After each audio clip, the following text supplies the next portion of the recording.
할렐루야. 네. 오늘은 왼쪽 편만 바라보면서 설교를 해야겠습니다.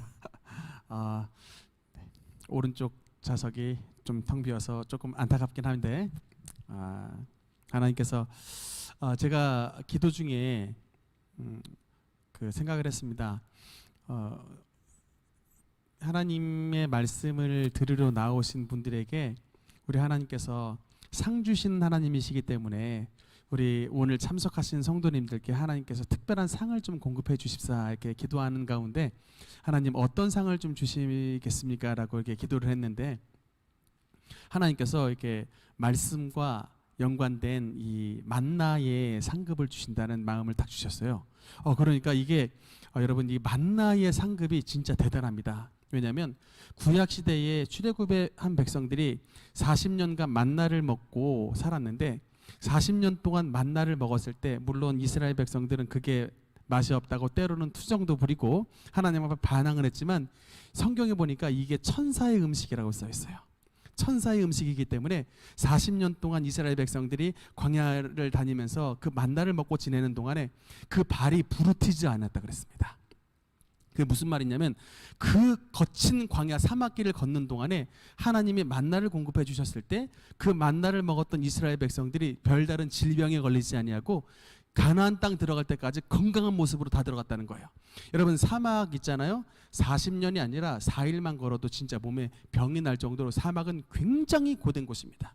물론 그 가운데 하나님께서 불기둥과 구름기둥으로 인도해 주셨기 때문에 보호를 받았지만 40년의 기가 지나는 동안에 하나님의 명약인 하나님께서 천사들의 음식인 만나를 제공해 주셨기 때문에 그 음식을 먹었던 이스라엘 백성들은 강건하게 유지가 돼서 가나안 땅까지 무사히 들어가는 그런 은혜를 누렸는데 이 만나는 하나님의 말씀을 상징합니다만 오늘 특별히 수요 예배 하나님의 말씀을 받아 먹는 우리 성도 여러분께 하나님께서 여러분의 심령 가운데 만나를 공급해 주셔서 놀라운 영육간의 강건함으로 채워주시기를 주님 이름으로 축원합니다.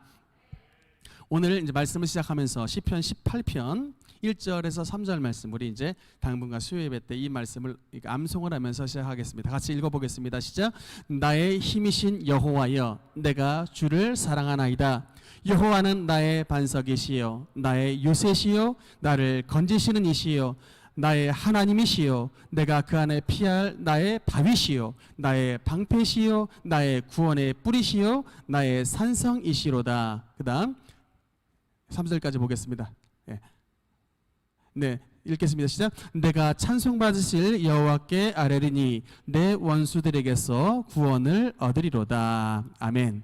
조금 긴 말씀이지만 여러분 이 말씀을 여러분의 영혼의 비타민으로 삼아서 올 한 해 꼭 이 말씀을 암송을 하시기 바랍니다. 여러분 진짜 이 말씀은 정말로 힘이 있습니다.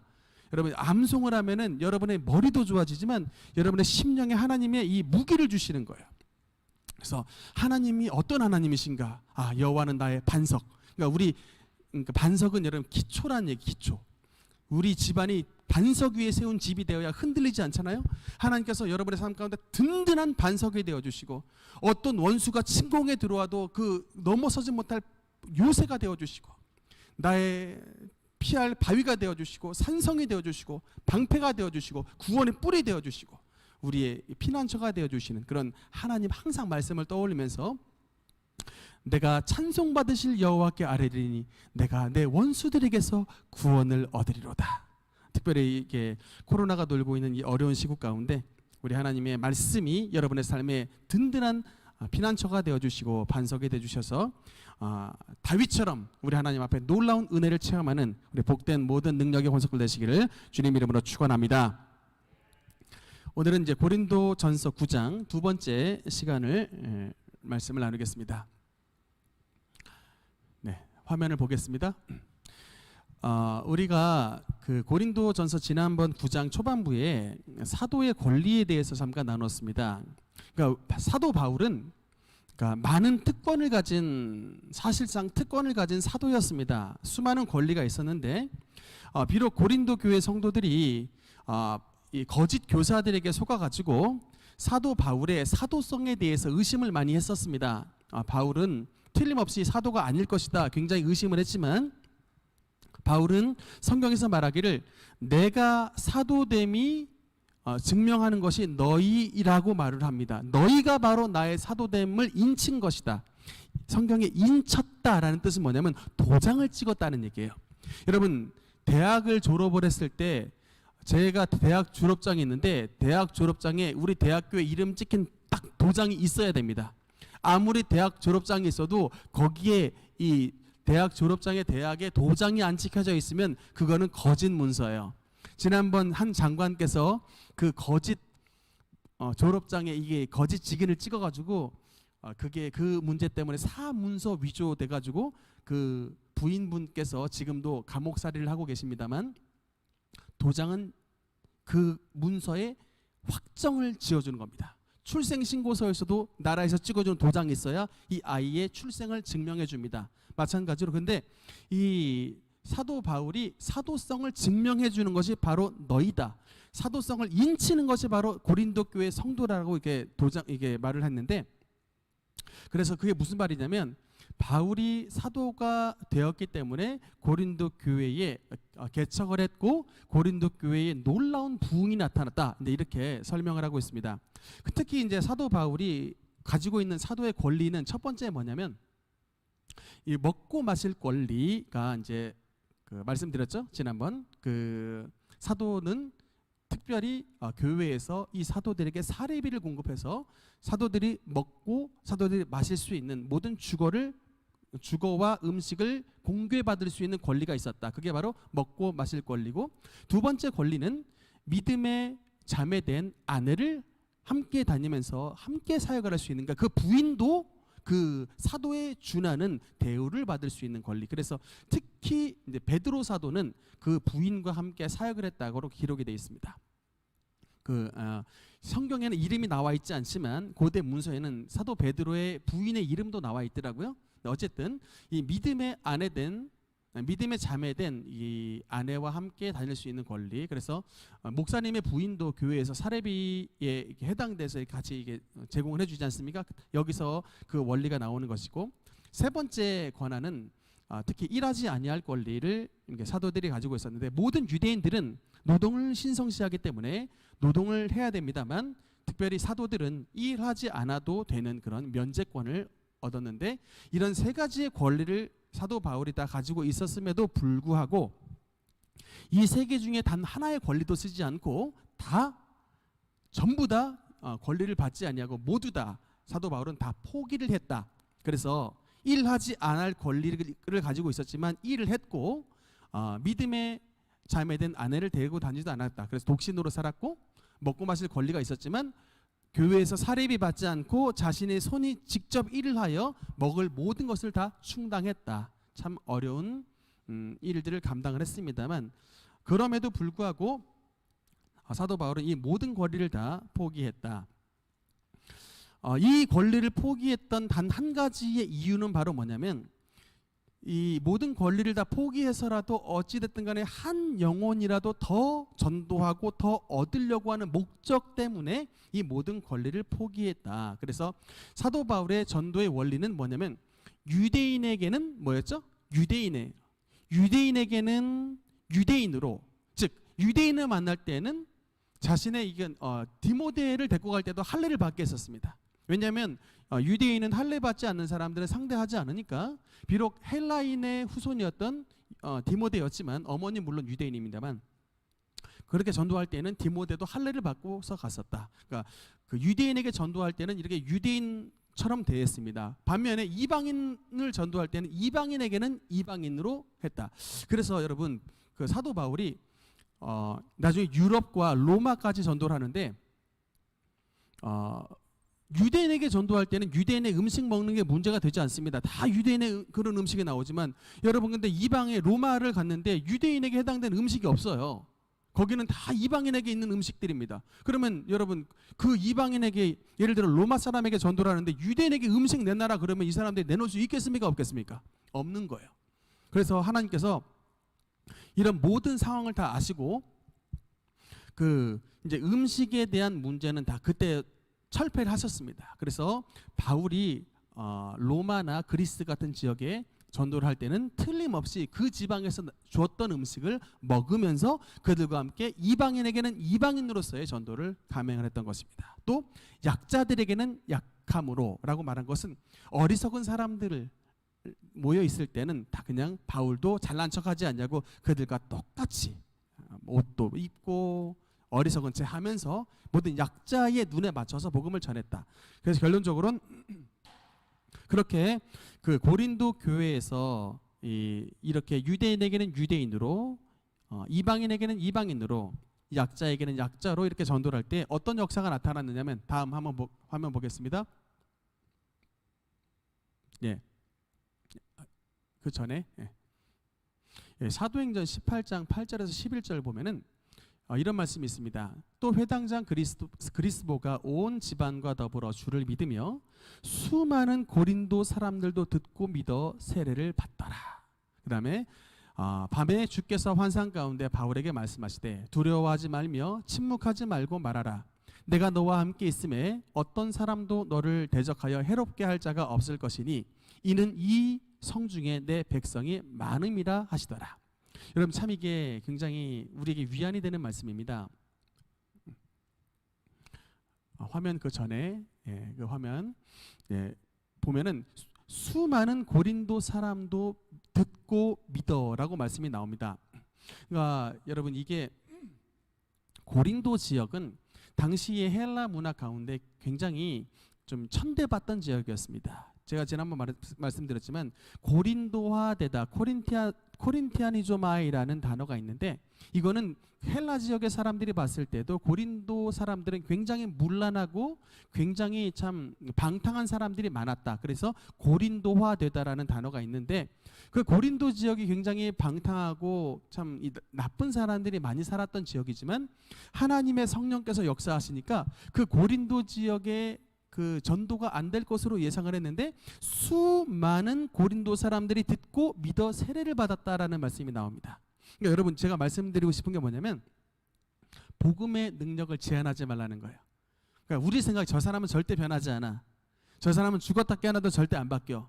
절대로 저 지역은 변화되지 않아. 이곳에 여러분 하나님의 성령께서 역사하시면 그 지역이 정말 하나님의 성령의 능력으로 더 많은 은혜가 나타나게 되게 되는 것입니다. 성경에 보면 뭐라고 말씀이 나와 있냐면 죄가 넘친 곳에 은혜가 더하였다라는 말씀이 나옵니다. 그러니까 죄가 많은 곳, 죄가 넘친 곳에 은혜가 넘쳤다. 이 고린도 지역이 바로 그렇습니다. 죄가 넘쳐난 곳이거든요. 그야말로 방탕한 사람들이 제일 많고 음란한 사람들이 제일 많이 살았던 곳이 고린도인데 그곳에 하나님의 은혜가 넘쳐났습니다. 바로 그 윗지방인 아테네는 도리어 사람이 변하지가 않았습니다. 교회가 없었어요. 그런데 예상을 깨고 가장 문제 많고 가장 음란하고 가장 그 죄 많은 지역이었던 고린도가 하나님의 성령이 역사하시니까 그곳에 수많은 고린도 사람도 듣고 믿어 세례를 받더라. 예수님께서 친히 10절에 보니까 내가 너와 함께 있음에 어떤 사람도 너를 대적하여 해롭게 할 자가 없을 것이니 뭐라고 말씀합니까? 이는 이 성중에 이 고린도 성중에 내 백성이 많음이다 하시더라 라고 말씀합니다. 여러분 우리가 왜 전도를 해야 될까요? 그 성중에 하나님의 백성이 많은지 모르는지 우린 모릅니다. 이 지축동에 하나님의 성도가 많은지 적은지 우리는 몰라요. 그러니까 여러분 바울이 전도를 해보니까 바울이 고린도 지역에 전도를 해보니까 그 지역에 주님의 뜻이 이곳에 하나님의 백성이 많은 줄 아는 거예요. 그곳에 놀라운 부흥이 나타난 줄 아는 겁니다. 전도를 하니까 나타나고 그래서 아는 거예요. 여러분 우리가 왜 전도를 해야 되냐면 이곳에 하나님의 백성이 많은지 주님의 뜻이 예정되어 있는 것인지 우리는 모릅니다. 근데 전도를 해보면 부흥이 부릴 듯 나타나 보면 아하 이곳에 하나님께서 택한 영혼이 많구나라는 사실을 발견하게 되게 되는 것입니다. 그래서 우리가 전도를 통해 주님께서 영혼을 구원하실 그 뜻을 우리가 발견을 하게 되는 것입니다. 만약에 바울이 고린도 지역에 전도 안 했으면 어떻게 됐을까요? 고린도 지역에 전도를 안 했으면 하나님이 그 고린도 지역에 택한 영혼이 한 사람도 구원 못 받는 거예요. 여러분 우리가 왜 전도를 해야 되느냐? 그 하나님의 택한 영혼이 저와 여러분의 전도를 통해서 드러나게 되게 되는 것입니다. 우리는 그 사명을 감당을 해야 되는 거예요. 특히 우리 생각에는 절대로 안 바뀔 것 같은 사람이 여러분 하나님의 성령이 함께 하시면 변화가 될 줄 믿습니다. 고린도 지역에 하나님의 성령의 불이 떨어지니까 그곳에 여러분 하나님의 성령의 은사가 나타나고 고린도 교회에 성령의 은사가 충만하게 나타남으로 말미암아 은사장과 사랑장과 예언과 방언에 대한 말씀이 고린도 교회에게 주셨던 말씀이 되게 되는 것입니다. 이 반전의 역사가 우리 성도님들 가운데 나타나기를 주님 이름으로 축원합니다. 네, 그래서 이제 이런 모든 바울의 열정과 헌신, 다음 장면 보면요, 이 바울의 모든 헌신과 전도와 오래 참음의 궁극적인 목표가 나옵니다. 우리 고린도전서 9장 25절 말씀 같이 읽겠습니다. 시작. 이기기를 다투는 자마다 모든 일에 절제하나니.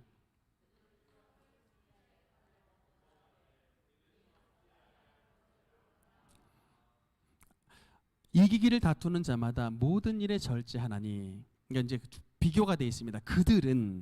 그들은 썩을 승리자의 관을 얻고자 하되 우리는 썩지 아니할 것을 얻고자 하노라.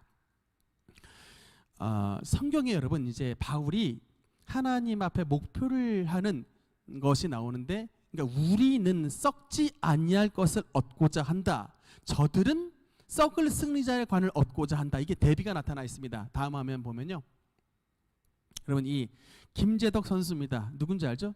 이 양궁 선수인데 지금 고등학생입니다. 근데 참 이 고등학생 양궁 선수가 우리나라 전체의 그 양궁 랭킹 1위가 됐고, 지난번 그 도쿄 올림픽 때 아마도 금메달을 2개나 땄던, 그러니까 이제 세계에서 활을 제일 잘 쏘는 선수가 됐는데, 제가 지난번 김재덕 선수가 텔레비전에 나와서 인터뷰를 하는 것을 잠깐 들었습니다. 그러니까 그 양궁 선수들, 양궁 선수들을 비롯해서 거의 모든 운동 선수의 결론이 언제가 나냐면 겨울에 결론이 난대요. 올림픽은 여름에 있습니다.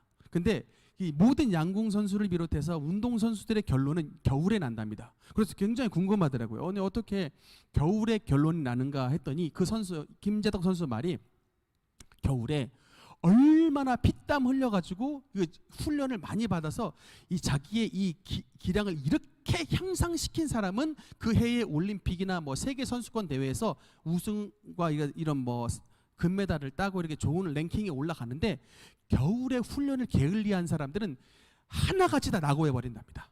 이 얘기를 하더라고요. 그래서 언제나도 우리는 이제 선수권 대회나 뭐 올림픽을 앞두고 있어서는 겨울에 제대로 뭐 먹을 건 못 먹고 누릴 건 못 누리고 끊임없이 땀을 흘리고 끊임없이 이 훈련을 감당한대요. 그래서 고지에 올라가면 그 해의 여름에 세계 선수권 대회나 올림픽 대회에서 세계 랭킹이 막 쫙쫙 올라가고 막 금메달 따버리는데, 그 겨울철에 훈련을 게을리하면 그 모든 이 양궁 선수 대결에서 다 떨어진답니다. 제가 그래서 지난번에 진짜 인상 깊었던 장면이 있는데, 올림픽이 딱 끝나고 나니까 저는 금메달 2개 땄으니까 김재덕 선수가 놀 줄 알았어요. 근데 금메달 2개 땄는데 누릴 거 다 됐지 하고 전 이제 분명히 틀림없이 놀 것이다라고 생각했는데, 끝나자마자 세계 선수권 대회가 있어요. 올림픽이 딱 끝나자마자 바로 세계 선수권 대회가 있는데, 우리나라에서 양궁 제일 잘 싸는 100명이 줄 섰더라고요.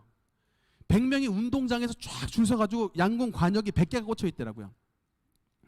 양궁 관역에 100개가 꽂혀져 있는데 그 100명의 선수들이 양궁을 다 활을 쏘는 겁니다. 전부 다 활을 쏴가지고 그 중에서 이제 서열을 매겨가지고 세계 선수권 대회에 출전할 수 있는 출전권 대회를 하는데, 거기서도 또 1등을 하더라고요. 김재덕 선수가 고등학생이 또 1등했습니다. 세계 선수권 대회에서 또 1등, 우리나라로 1등으로 출전하더라고요. 야, 그래서 저 100명 가운데 서열을 계속 유지하기 위해 끊임없이 땀방울을 흘리는구나. 여러분, 그래서 제가 아까 이제 그 전 화면, 여러분, 이기기를 다투는 자마다 모든 일에 절제하나니 그들은 썩을 승리자의 관을 얻고자 하되, 바로 이 말씀입니다. 이기기를 다투는 자마다 모든 일에 절제하는 거예요. 저 양궁 선수 김재덕 선수도 우리나라의 최고 가는 양궁 궁사가 되기 위해 모든 일에 절제합니다. 사도 바울이 말하는 거예요. 야, 하물며 이렇게 양궁 선수도, 하물며 뭐 모든 운동 선수도 이기기를 다투기 위해 모든 것을 절제하는데, 우리는 저런 썩을 승리자의 관을 얻고자 하는 게 아니라 썩지 아니할 관을 얻고자 하는 우리가 어떻게 살아야겠느냐라고 퀘스천 마크를 던지는 것입니다, 바울이. 여러분, 이 말이 무슨 말씀인지 알겠죠? 그러니까 바울이 여러분 어떻게 이 고린도라고 하는 전체 도시를 뒤집어 버릴 만한 이런 역사를 발휘했느냐? 양궁의 김재덕 선수 이상의 노력을 했다는 거예요.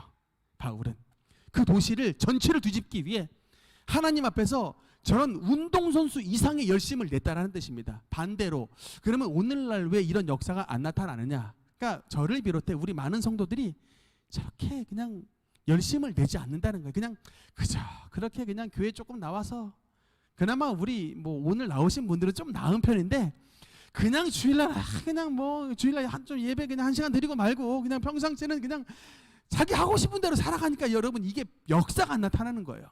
그러면 진짜 하나님께서 말씀하시기를 우리 시대의 성령의 역사 정말 이 죄가 넘치고 음란이 넘치고 모든 사람들이 손을 못 쓸 것 같은 그런 도시에서 살고 있는 고린도 지역에 뒤집어 버릴 만한 이런 성령의 역사가 나타나기 위해서는 사도 바울처럼 이런 스피릿을 가지고 살아야 그 지역에 놀라운 하나님의 성령의 불덩이가 떨어진다는 것을 말씀하고 있는 것입니다.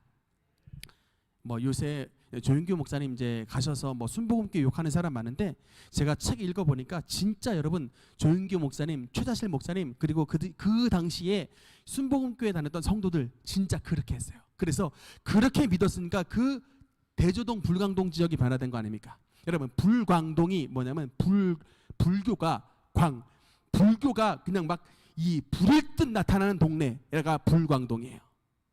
한자가 그렇게 쓰여 있는 거예요. 불교가 불일 듯 나타나는 동네가 불광동인데 얼마나 그 지역에 불교의 세력들이 오래 자리 잡았겠습니까? 그러니까 말하자면 고린도예요. 고린도. 그리고 옛날에 하수처리장 똥이 다 그쪽으로 모였던 동네예요. 지저분하기가 말할 수 없는 그 간증 들어보면 그냥 그 지역에 옛날에 어떤 뭐 유화문 씨가 그 변화받기 전에 그냥 똥통에 몸을 잠겨가지고 그냥 술 마시면 그렇게 들어갔던 동네예요. 근데 그곳에서 처음에 순복음교회 시작했을 때 얼마나 여러분 그 동네를 변화시키기 위해서 그 최자실 목사님과 조영규 목사님 그 지역의 순복음교회 성도들 정말 바울과 같은 정신을 가지고 그 지역을 복음을 전했던 거예요. 그러니까 그 지역이 전체가 변화가 돼가지고 결국은 그 지역에서 불일 듯 성령의 불이 나타나니까 동네 전체를 변화시키고 그 다음 서대문으로 옮겨서 서대문 전체를 변화시키고 결국 여의도 옮겨서 세계 최대 교회가 됐던 건 아니겠습니까? 그러니까 여러분 그냥 나타나는 게 아니에요. 바로 우리가 이런 정신, 이런 열심을 내고 운동선수 이상의 열심과 열정을 내고 복음을 전하고 성령의 충만함을 받아야만이 그 지역에 변화의 역사가 나타나게 되게 되는 것입니다. 다음 화면. 그래서 고대의 여러분 그 운동선수들이 썼던 게 바로 이제 고대 그리스의 월계관입니다. 승리자에게는 정말 저런 그러니까 실제 그 월계수 관을 씌워줬다고 합니다. 그러니까 성경에 썩을 승리자의 관이라 써 있잖아요. 저게 월계관이 뭐 오래 가겠습니까? 뭐 1년 지나면 썩어버리는 거예요. 그나마도 그래도 1등하면 저걸 씌워주니까 1등하면 저걸 씌워주니까 썩을 승리자의 관을 얻고자 저렇게 열심히 하는데 예수를 믿는 너희들은 어떻게 살아야겠느냐라는 반문을 하는 것입니다. 이제 그래서 우리는 이제 썩지 아니할 관을 얻고자 우리가 경주한다라는 말씀이 나오는데 다음 성경에 보면은 이제 면류관의 이제 5가지 종류에 대해서 말씀이 써 있습니다. 여러분 천국 가면 우리가 이제 면류관을 받았습니다. 여러분 면류관 쓰시고 싶어요? 안 쓰고 싶어요? 어떤 사람들은 면류관 안 써도 난 개털 모자 써도 된다고 막 말을 하는 분이 있더라고요. 그러니까 저는 진짜 그게 믿기지가 않는 게 말하자면 여러분 타워 필리스에 살고 싶어요? 그러면 그냥 초가 3간에 살고 싶어요? 물어보면 어디에 살고 싶습니까? 그냥 초가 3간에 살고 싶습니다. 이 말과 똑같은 거예요. 천국에서 면류관 받아 쓰고 싶습니까? 개털 모자 쓰고 싶습니까? 그런데 개털 모자 쓰고 싶다라는 사람은 그냥 초가 3간 살고 싶다는 것과 똑같은데 모르겠습니다. 저는 뭐 그렇게 말하는 게 그게 진짜 본심인지는 모르겠는데 성경에는 분명히 면류관의 종류에 대해서도 말씀을 하고 상급에 대해서도 말씀을 합니다. 이따 제가 상급론에 대해서 좀 말씀을 드릴 텐데 성경에 등장하는 면류관의 종류 5가지 중에 첫 번째 썩지 아니할 면류관으로 나와 있습니다. 이게 이제 오늘 본문에 고린도전서 9장 24절 25절에 썩지 아니할 승리자의 관 이렇게 써 있죠. 그래서 이것은 이제 특히 어떤 성도들에게 주시는 상급이냐면 자기 자신을 잘 절제했던 사람, 아까 이기기를 다투는 자마다 모든 일에 절제하나니라고 말씀이 나오죠. 그래서 자기 자신을 세상에 더럽히지 아니하고 주님 만날 주님을 이렇게 준비하면서 자신을 정결하고 자신의 삶을 세상의 방탕함에 방임하지 않았던 정결한 성도들, 그런 사람들에게 주시는 면류관이 이제 썩지 아니할 면류관입니다. 썩지 아니할 관. 그다음 두 번째는 성경에 뭐가 있냐면 기쁨의 면류관이라고 나와 있습니다. 데살로니가 전서 2장 19절에 보면 그 기쁨과 자랑의 면류관이라 써 있는데, 이거는 이제 그러니까 이렇게 생각하면 됩니다. 주님을 가장 기쁘시게 하는 거예요. 예수님을 가장 기쁘시게 한 사람에게 주님께서 기쁨의 면류관을 주십니다. 여러분, 예수님께서 어느 때 가장 기뻐하실까? 하나님 기뻐 춤추시니, 이 말씀이 나오고 잃어버린 영혼 돌아올 때입니다. 그러니까 여러분, 우리가 전도를 하여 그 천국의 종이 막 딸랑딸랑 치면서 저 사람이 드디어 구원받았습니다. 그러면 여러분, 천국에 있는 백성들이 일제히 막 춤을 춘답니다. 너무 좋아가지고. 예수님이 춤추니까 같이 다 따라 춤추겠죠. 예수님께서 언제 춤을 추시느냐? 잃어버린 영혼이 주님 앞에 돌아올 때. 심지어 누가복음에 말하면 회개할 것 없는 99명보다 잃어버린 영혼이 주님 앞에 돌아올 때 천국에서 더욱더 기뻐하시고 천사들이 기뻐한다라고 말씀이 나와 있습니다. 그러니까 주님을 가장 기쁘시게 하는 건 여러분 딴 게 아니에요. 여러분 영혼, 여러분 주변에 있는 영혼이, 예수님을 몰랐던 영혼이 주님 앞으로 돌아와 주님의 백성이 되면 가장 주님을 기쁘시게 하는 거예요. 그런 사람에게 예수님께서 기쁨의 면류관을 씌워주시는 것입니다. 이번에 최근에 전도하신 심춘대 권사님 기쁨의 면류관 하나 장만하셨습니다. 할렐루야. 그러니까 이제 여러분 진짜 전도하셔야 돼요. 여러분 주변에 아직 예수님을 모르는 영혼들, 또 교회에 다녔다가 안 다닌 분들 다 전도하셔가지고 여러분의 머리에 기쁨의 면류관을 받아 쓰는 은총을 누리는 성도님 되시기를 주님 이름으로 축원합니다. 세 번째 면류관은 뭐면 의의 면류관이라고 나와 있습니다. 디모데후서 4장 7절에 보면 내가 달려갈 길 다가고 믿음의 선한 싸움을 싸웠으니 라고 말씀이 나옵니다. 그래서 이거는 특히 믿음의 선한 싸움을 싸우되 예수님 그리스도에 오실 그날 재림을 준비하는 사람들입니다. 이거는 뭐냐면 특히 예수님을 믿기 어려운 환경 가운데서 굉장히 많은 박해와 환란을 받은 사람이 있는데, 그런 박해와 환란 가운데 믿음을 지키고 주님 오실 그날을 대비했던, 그러니까 예를 들면 일제 침략기나 공산군 휘하에 여러분 얼마나 많은 우리의 믿음의 선진들이 죽었습니까?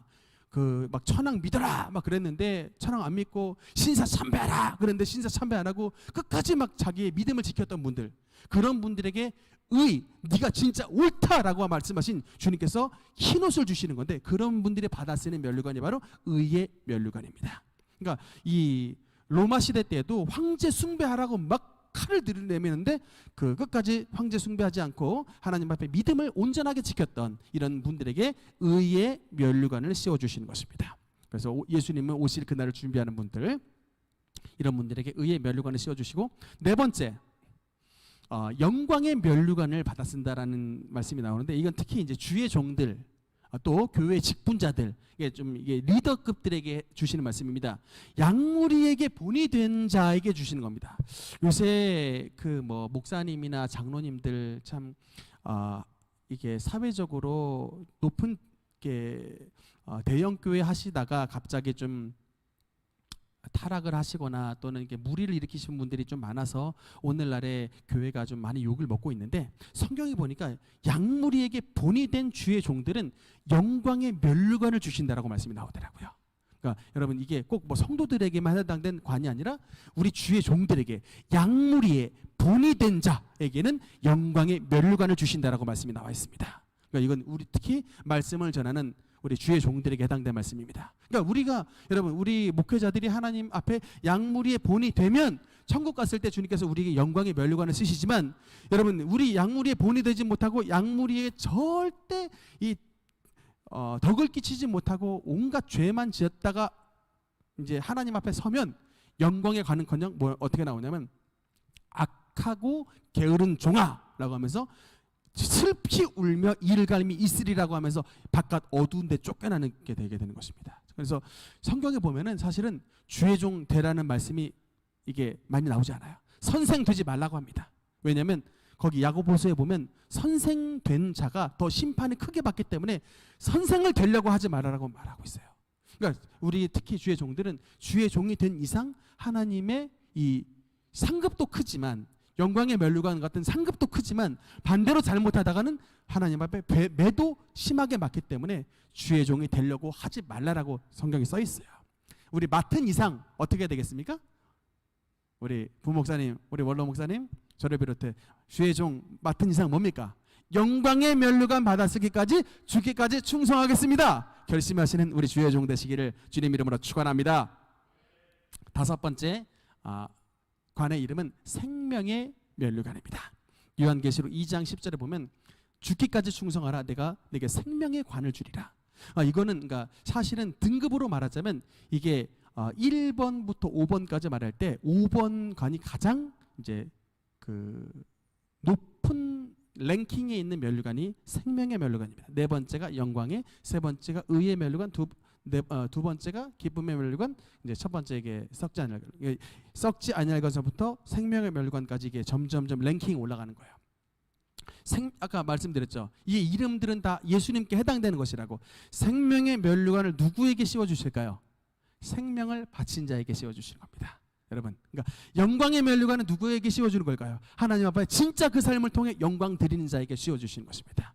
하나님의 살면서 하나님 앞에 그냥 그 삶을 통해 주님의 빛을 가리는 자는 절대 영광의 면류관 못 쓰는 거예요. 누가 영광의 면류관을 쓰느냐? 주님을 반짝반짝 빛나게 하는 사람에게 씌워주시는 것입니다. 여러분, 누가 기쁨의 면류관을 쓰느냐? 주님 앞에 진짜 기쁨을 드린 자에게 씌워주시는 것입니다. 누가 썩지 아니할 관을 쓰느냐? 정말 그 삶이 썩어지지 아니하는 바른 삶을 사는 자에게 씌워주시는 것입니다. 여러분, 진짜 여러분, 이거는 심판자는 예수님입니다. 사람은 속여도 예수님은 못 속이는 거예요. 그러니까 예수님 앞에 섰을 때 천국형 CCTV가 다 켜지는 겁니다. 우리가 살아가면서 지었던 모든 행위가 주님 앞에 여호와의 이름 기념책이 펼쳐지는 거예요. 주님의 CCTV가 켜지는 것입니다. 사람은 속여도 하나님은 못 속이는 거예요. 그날은 정말 무서운 날입니다. 그날은 정말 기쁨의 날이기도 하지만 죄 지은 사람에게 무서운 날인 거예요. 그러니까 여러분, 우리가 뭐 해야 됩니까? 오늘도 우리가 주님의 심판 앞에 설 그날을 준비하면서 여러분, 우리는 회개하고 또 우리의 이제 잘한 것은 더 발전시키는 그런 정말 주님 앞에 서는 그날을 우리가 준비하는 신앙이 되어야만이 여러분 진짜 깨어있는 재림의 성도가 되게 되는 것입니다. 특별히 다섯 번째, 생명의 면류관은 주님 앞에 생명을 드리는 사람이 생명의 면류관을 쓰는 겁니다. 그러니까 목회도 생명 걸고 해야 되는 거예요. 내가 진짜 설교하다가 죽겠습니다 이런 각오로 설교하고, 내가 전도하다 죽겠습니다 라는 각오로 전도하고, 내가 주님 앞에 찬송하다 죽겠습니다 라는 각오로 찬송하고, 그러니까 이 삶을 주님 앞에 드리는 자가 주님 앞에 축복을 받게 되는 거예요. 근데 오늘날 여러분 성도들이 너무나도 제가 봤을 땐 주님과 거리가 멀어요. 도대체 뭐에 관심이 있는지 그냥 맨날 건강 타령만 하고 있어요. 예수님하고는 거리가 멀어. 맨날 건강 걱정만 하고, 맨날 이 병원 쫓아다니라고 정신이 없다고, 맨날 자식 뒷바라지 하느라 정신이 없다고. 도대체 여러분의 삶 가운데 예수님은 어디에 있습니까? 진짜 묻고 싶은 거예요. 주님 만날 준비하고 계십니까? 어떻게든 그냥 자식들한테 재산 물려주려고 그냥 눈이 뻘게 있고, 자기가 그냥 몸 관리하다가 그냥 눈이 시뻘게 있다가 그냥 그렇게 끝날 것 같아요. 물론 자식 잘 챙기는 거 중요하고 여러분 건강 챙기는 거 중요합니다. 근데 첫째 프라이어리티가, 우선순위가 정말 예수님이 되어야지 여러분 이 사도 바울이 말한 이런 고린도 지역 전체가 변화되게 되는 그런 역사가 나타나게 되게 되는 것입니다. 너희는 먼저 그의 나라와 그의 의를 구하라. 그러면 이 모든 것들을 너희가 더하시리라. 정말 여러분 예수님께 모든 것 한번 드려보세요. 진짜 예수님께. 그러면 예수님이 여러분의 모든 것들을 다 책임져 주시는데, 여러분이 여러분 것 너무나도 막 챙기려다 보니까 예수님이 더하심을 느끼지 못하는 분들이 너무나 많다는 거예요. 제가 하나님의 음성을 가끔 듣지 않습니까? 여러분 정말 예수님은 우리의 생각보다 우리에게 관심이 너무나 많으세요. 우리의 필요한 모든 것들을 공급해 주십니다. 진짜 우리가 생각해 보지 못한 여러 것들을 공급해 주시는데, 너무나도 많은 사람들이 자기 것들 막 챙기다 보니까 주님의 공급하심과 도우심을 친히 누리지 못한다고요. 정말 안타깝습니다. 제가 목 놓아 외칩니다만 예수님은 여러분의 심장보다 더욱더 가까이 계십니다. 여러분의 필요한 모든 것들을 다 아세요. 그러니까 주님께 좀 맡겨보시라고. 여러분께서 친히 여러분 거 너무 챙기지 말고 여러분의 모든 문제와 삶을 진짜 주님께 좀 맡겨버리시라고. 공부하는 학생들 성적도 좀 주님 앞에 맡기고, 건강이 필요한 우리 어르신들 건강 문제를 정말 주님 앞에 좀 맡겨놓고, 여러분 우리의 물질 문제 정말 주님 앞에 맡겨놓고, 여러분 정말 주님 앞에 단판을 짓는 그런 성도가 되어야 되는 거예요. 우리의 범사를 주님 앞에 맡길 때 정말 하나님께서 여러분에게 친히 놀라운 공급자가 된다는 그런 은혜를 체험하시는 우리 모든 성도님 되시기를 주님 이름으로 축원합니다. 다음 한번 보겠습니다. 특히 제가 요한계시록 7장 7절의 말씀 좋아합니다. 여러분, 이게 여러분들에게는 아마 별로 다가오지 않는 말씀일 텐데 이런 말씀이 있습니다. 시므온 지파 중에 1만 2천이요, 레위 지파 중에 1만 2천이요, 이사갈 지파 중에 1만 2천이요. 여러분에게는 별로 안 다가오는 말씀일 수 있지만 저는 저 말씀을 굉장히 좋아합니다. 왜냐하면 구약 시대에 보면 레위 지파는 땅을 유산으로 못 받습니다. 레위 지파를 제외한 나머지 12지파만 가나안 땅을 유업으로 받습니다. 그러니까 무슨 얘기냐면 구약 시대에 그 레위 지파의 사람들은 땅을 유산으로 못 받아요. 근데 구약 시대에는 그랬지만 신약 시대의 계시록 7장에 보니까 하나님께서 그 이스라엘 12지파를 천국을 분배를 해 주실 때 그 천국에 분배받는 지파 가운데 레위 지파가 들어가더라고요. 그러니까 여러분, 우리가 이 땅 가운데 주의 종들에 충성하면 천국에서는 주님의 유산을 우리 주의 종들에게도 똑같이 분배받는 우리 상속자라는 사실을 주의 종들 믿으시기 바랍니다.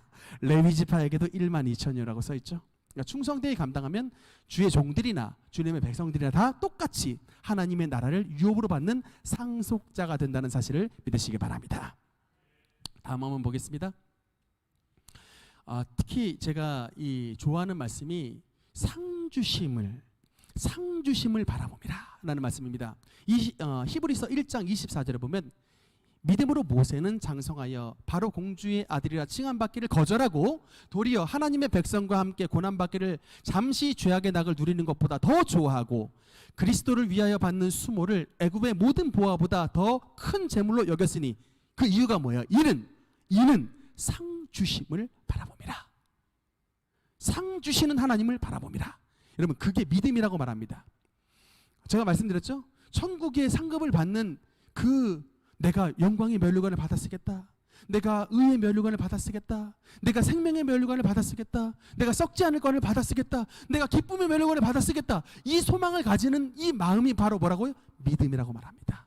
에이 뭐 그런 거 그까짓 거 안 받아도 돼, 이게 믿음이 아니라 그 모든 상급을 바라보며 내가 받고 싶습니다 라고 말하는 게 믿음이라는 거예요. 모세가 바로 그런 믿음을 가졌다는 겁니다. 왜? 애굽에 이런 모든 바로 공주의 아들이라 칭함받기를 거절하고 이 노예였던 이스라엘 백성과 함께 살았던 그 원동력이 뭐라고요? 그 모든 보화보다 더 큰 재물로 여겼으니 이는 상 주시는 이를 바라봤습니다 라고 말씀합니다. 모세가 자신의 왕좌를 포기할 수 있었던 것은 그것보다 더 큰 상을 주신 하나님을 바라봤다라는 거예요. 다음 한번 보겠습니다. 네, 자, 다음 화면. 네, 그 다음 하나만 더 넘겨볼게요. 여러분, 이 사람이 누군지 아십니까? 우리 고등학교 시간에 이제 생철학을 공부하면 니체라고 하는 사람을 공부를 하게 되는데 이 프리드리히 니체의 얼굴이 바로 지금 화면에 나와 있습니다. 여러분도 알다시피 제가 예수님 믿기 전 2001년 3월 9일 은혜 받기 전에 제가 손에 니체 책을 들고 있었습니다. 자라투스트라는 이렇게 말했다. DR제 자라투스트라는 이렇게 말했다는 책을 제가 봤었는데 그 책을 읽어보면 니체가 굉장히 그 하나님에 대해서 분노를 하는 것을 볼 수 있습니다. 왜 니체는 하나님에 대해서 분노하고 기독교를 굉장히 배척하여, 여러분도 알다시피 신은 죽었다라고 말했다는 사람이 이제 니체인데 왜 그랬을까? 그러니까 좀 궁금해했는데 간단히 말하면 바로 이거예요. 니체가 분노했던 건 당시에 이제 기독교 신앙에 대해서 굉장히 분노를 했는데 그 하나님을 믿는 기독교 신앙은 우리 이 땅에서 사는 어떤 생의 의지를 떨어뜨리라는 거예요. 그냥 상급받기 위해서 그냥 이렇게만 얘기했지, 우리가 이 땅에서의 살고 있는 어떤 삶의 의지를 떨어뜨려 버린다라고 니체가 생각을 하여 기독교를 그렇게 싫어하고 신은 죽었다라고 설파하고 다녔습니다만 그 니체는 여러분 성경을 굉장히 잘못 읽었던 사람입니다. 그래서 그 성경도 나중에 문서 비평학 이런 것을 공부하면서 성경도 거짓이다, 가짜다, 이렇게 가짜 문서다, 이런 식으로 그래서 신앙을 굉장히 떨어뜨리는데 일조했는데, 안타깝게도 니체는 굉장히 똑똑한 사람이라 20살에 대학 교수가 됐습니다만 40살에 죽었어요. 그런데 이 참 말로가 굉장히 여러분 나빴습니다. 니체가 10년 동안 정신병을 앓다가 죽었는데 30살에 미쳐가지고요 40살인가 죽었는데 10년간 정신병을 앓고 정신병원에서 입원했다가 결국 10년간 정신병 환자로 살다 죽었습니다. 요절을 했고요 정신병 환자로 죽었습니다. 그러니까 여러분 이 말로를 보면 우리가 분명히 알 수 있잖아요. 목사님 아들인데 신앙을 못 지켰어요. 목사님 아들입니다. 니체는 그렇게 똑똑하여 20살에 대학 교수가 됐던 사람인데 그 똑똑한 지성을 하나님 앞에 드리지 않고 도리어 그 지성을 가지고 사람들이 예수 믿는 것 핍박하고 예수님 믿는 신앙 떨어뜨리고 결국엔 이 기독교 하나님에 대해서 대항하더니 30살에 미쳐가지고 40살에 10년간 정신병 앓다가 죽은. 그러니까 이게 우연하게 일어나는 일이 아니다. 그러니까 니체는 참 하나님 말씀을 왜곡했던 사람이다. 그래서 뭐 하나님 싫어하는 사람은 저 니체 굉장히 좋아합니다. 그리고 여러분 그 우리가 알고 있는 이 심리학자도 그 사람도 저는 니체의 굉장히 영향을 많이 받았던 그런 이제 심리학 모든 공부하는 사람들이 저 니체에 굉장히 좋아합니다. 그래서 하나님을 대적하는 학문을 하는 사람들이 다 저렇게 니체를 좋아하는데 이 말로가 좋지 못했습니다. 근데 제가 말씀을 드리고 싶은 거 다시 전 화면. 네. 아니 다음 화면 보겠습니다. 그다음. 네. 이게 우리 복에 대해서 잠깐 말씀을 드릴 것인데 두 가지의 복이 다 써 있어요. 자, 상 주신다. 하나님은 상을 주시는데 그 상이란 말은 축복을 주신다는 하나님입니다. 근데 그 축복의 종류는 두 가지예요. 에베소서 1장 3절 한번 읽겠습니다. 시작. 찬송하리로다. 하나님 곧 우리 주 예수 그리스도의 아버지께서 그리스도 안에서 하늘에 속한 모든 신령한 복을 우리에게 주시되. 아멘. 그래서 상의 종류는 크게 두 가지입니다. 하나는 뭐냐면 하늘에 속한 신령한 복이에요. 상의 종류는 두 가지인데 첫째 하늘의 신령한 복입니다. 그거는 그러니까 이제 은사 또 성령 충만함 또 천국의 상급 이런 하늘에 속한 신령한 복을 우리에게 먼저 주십니다. 그러나 이것이 끝나는 게 아니에요. 니체는 우리가 뭐 맨날 하나님 나라만 얘기한다고 해서 생의 의지를 떨어뜨린다고 얘기하는데 그건 잘못된 겁니다. 다음 하면 또 보면 어떤 복도 또 있냐면 신명기 28장 11절에서 12절 여기 같이 두 절 읽겠습니다. 시작. 여호와께서 내게 주리라고 내 조상들에게 맹세하신 땅에서 내게 복을 주사 내 몸의 소생과 가축의 새끼와 토지의 소산을 많게 하시며 여호와께서 너를 위하여 하늘의 아름다운 보고를 여시사 내 땅에 때를 따라 비를 내리시고 내 손으로 하는 모든 일에 복을 주시리니 내가 많은 민족에게 꾸어줄지라도 너는 꾸지 아니할 것이요. 아멘. 그래서 하나님의 복은 크게 두 가지입니다. 하늘에 속한 신령한 복을 우리에게 주시고 또 이 땅에 기름진 복을 주시는 것입니다. 그래서 이 두 가지의 복을 다 우리가 추구해야 돼요. 땅에 기름진 복만 추구하면 이건 세속적인 사람이 됩니다. 우리는 첫째로 뭐예요? 하늘에 속한 신령한 복을 추구하는 사람이 되어야 돼요. 그러니까 하나님으로부터 하나님의 은혜와 은사를 받는 하늘의 신령한 축복을 추구하는 자가 되어야 됩니다만 또 하나님은 그런 복만 주시는 게 아니라 이 땅에 속한 우리의 손으로 하는 모든 일에 복을 주시는 하늘의 복도 주시고 땅의 복도 주시는 영육간의 양쪽의 복을 다 충만하게 허락하시는 하나님의 은혜인 것을 믿으시기 바랍니다. 그래서 정말 우리가 하나님을 믿으면 이 두 가지의 복을 다 추구하는 이 두 가지의 복을 다 하나님 앞에 간구해야 돼요. 그러니까 요새 성도들은 땅에 속한 복만 받고 싶어 하는데 이게 문제입니다. 이 순서가 틀린 거예요. 물은 위에서부터 흘러내립니다. 물은 위에서부터 흘러내리기 때문에 하늘의 복을 먼저 받아야 되는 거예요.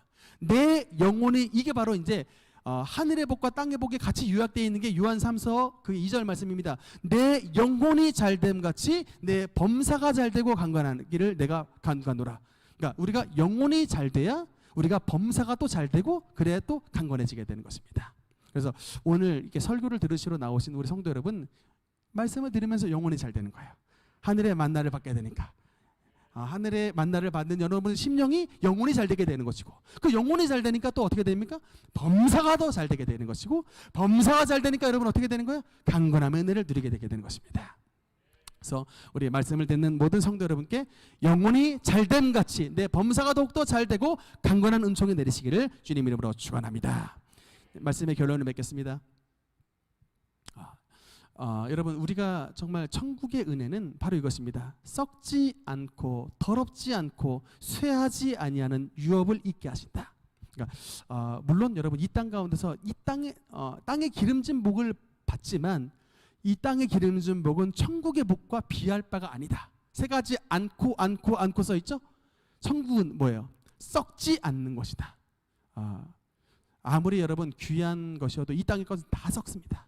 다 썩어요. 그러나 천국엔 썩지 아니하는 복을 주시고, 또 때로는 더럽혀질 수 있는 이 땅의 것도 천국은 더럽혀지지 않고, 때로는 이 땅의 것은 쇠하잖아요. 근데 쇠하지 아니하는 그런 유업을 있게 하신다. 곧 너희를 위하여 하늘에 간직하신 것이라.